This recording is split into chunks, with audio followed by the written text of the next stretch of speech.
அன்பார்ந்த நேயர்களே, வாருங்கள். இன்னைக்கு தினமும் மனமும் நிகழ்ச்சியில ஒரு சைட் டிஷ், அதாவது சப்பாத்திக்கு தொட்டுக்கிறதுக்கு ஒரு ஐட்டம் பண்ணி காமிக்க போறேன் உங்களுக்கு. அதுக்கு என்னென்ன சாமான் எடுத்துக்கணுங்கிறத சொல்லிடுறேன். இந்த நான் தொட்டுக்கிறது பண்றேனே, இதுவும் நம்ம மாலயத்துக்கு பண்ணிக்கலாம். சாதாரண நாள்லயும் எல்லா இதுக்கும் நம்ம தொட்டுக்க பண்ணிக்கலாம். சாதத்துல கலந்துக்கிறதுக்கும் பண்ணிக்கலாம். இப்ப நான் என்னென்ன சாமான்னு சொல்றேன். இத பாருங்க. இத கடலை எடுத்துருக்கேன். பயறு, காராமணி, துவரம் பருப்பும் போட்டுக்கலாம்.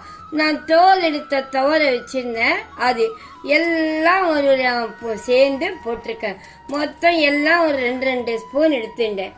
நான் எல்லாம் பச்சை பயிறு, காராமணி, துவரை, கடலை இதை குறைஞ்சது 8 மணி நேரத்துக்கு மேல ஊறணும். இப்ப நீங்க சாயங்காலம் பண்ணணும்னாக்கா சப்பாத்திக்கு கார்த்தாலேயே ஊற போட்டுருங்க. அப்போ 8 மணி நேரத்துக்கு மேல ஊறினாதான் நல்லா அது வேகும். இப்ப இதை ஊற வைக்கிறேன்.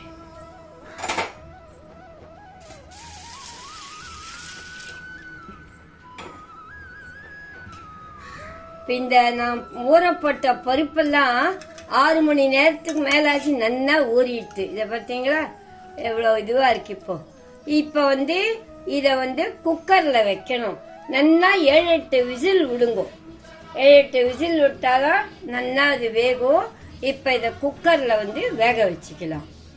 7 விசில் விட்டு எடுத்துட்டு இருக்கேன். இத பாருங்க, நல்லா வெந்துடுது எல்லாமும் சேர்ந்து. இது கொஞ்சம் திட்டமா தண்ணி கொட்டி நான் வச்சேன். வெந்துடுத்து. இதுக்கு வேணுங்கிற சாமான் ஒரு 1/2 ஸ்பூன் தனியாப்பொடி, 1/2 ஸ்பூன் மிளகாப்பொடி, ஒரு 1/2 ஸ்பூன் சீரகப்பொடி எடுத்துட்டு இருக்கேன். தேவையான அளவு உப்பு எடுத்துட்டு இருக்கேன். இப்போ எண்ணெய் வச்சு இப்ப இத உங்களுக்கு பண்றேன். இது என்ன ஐட்டம், இதுக்கு என்ன பேர்னு கேட்கறீங்களா? இது பொதுவா இந்த பாம்பே சட்னி பண்ணுவோம். அந்த மாதிரிதான் நான் பண்ணி காமிக்க போறேன். பாம்பே தால் சட்னி அப்படின்னு வச்சுப்போம். இந்த பாம்பே தால் சட்னிய எப்படி பண்றதுன்னு காமிக்கிறேன். எண்ணெய் கொஞ்சமா தான் வச்சிருக்கேன். எண்ணெய் இப்போ கடுகு போடுறேன்.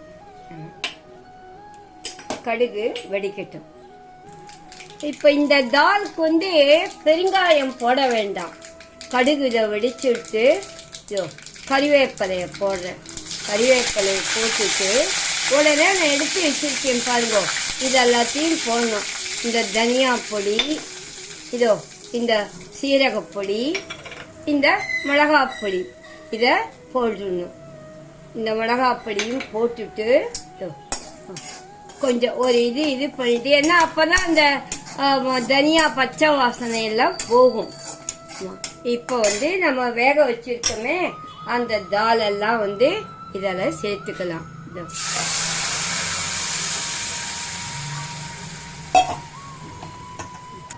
இப்போ இதெல்லாம் சேர்ந்து ஒரு கொதி வரட்டும். ஒரு கொதி வந்ததும் தான் நம்ம மேற்கொண்டு என்ன பண்ணுறோங்கிறத சொல்றேன். ஒரு கொதி வரட்டும். இப்போ இதுக்கு தேவையான அளவு உப்பு போடுறேன். உப்பு போட்டுட்டு இப்போ இதுக்கு என்ன பண்ணணும் அடுத்ததுன்னா, இப்போ கொதி வந்துடுது இல்லையா, கடலை மாவு முன்னையும் புளிச்ச மோர்ல கரைச்சி வச்சுட்டு இருக்கேன். கொஞ்சம் ஒரு 2 ஸ்பூன் கடலை மாவு புளிச்ச மோர்ல கரைச்சி வச்சுட்டு இருக்கேன். இப்போ அந்த கரைச்சி வச்ச கடலை மாவை இதில் சேர்க்கிறேன். ஏன்னா நான் தால்னு சொல்லிட்டேனாலோ, தால்னா கண்டிப்பா கடலை மாவு கரைச்சி கொட்டி தான் பண்ணணும். ஏன்னா பாம்பே தால்னுட்டு ஆனியன் சாப்பிட்றவா ஆனியன் வதக்கிட்டு இது பண்ணுவா. ஆனியன் சாப்பிடாதவா கடுகு, உளுத்தம்பருப்பு, பச்சை மிளகாய் இதெல்லாம் திரும்ப இது பண்ணிட்டு கடலை மாவை கரைச்சி கொட்டி வதக்கி பண்ணிடுவா. ஒன்னா சேர்த்து வருது பாருங்க. இதுதான் தொட்டுக்கிறதுக்கு வகையா நல்லா இருக்கும். இது பூரிக்கும் தொட்டுக்கலாம், சப்பாத்திக்கும் தொட்டுக்கலாம். கொஞ்சம் ஒரு நிமிஷம் கொதிக்கிட்டோம்.